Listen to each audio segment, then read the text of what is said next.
Jeshi la polisi mkoa wa Kilimanjaro linamsaka mtu mmoja aitwaye John Anselimu Philipi kwa kumjeruhi Thomas Philipi Silayo mwenye miaka 75, mkazi wa Mbomai Tarakea, kwa kumkata na kitu chenye ncha kali miguuni, tumboni na mikononi.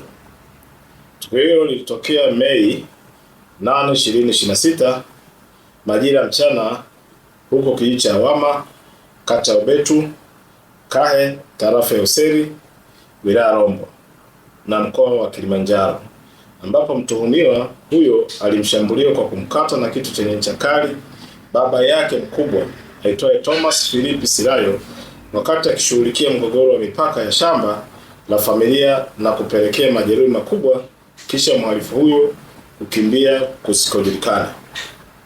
Majeruhi huyo alipatiwa huduma ya kwanza hospitali ya wilaya Rombo Huruma na baadaye alikimbizwa hospitali ya rufaa KSMC Moshi ambako alifariki dunia akiwa anapatiwa matibabu Mei 9, 2026.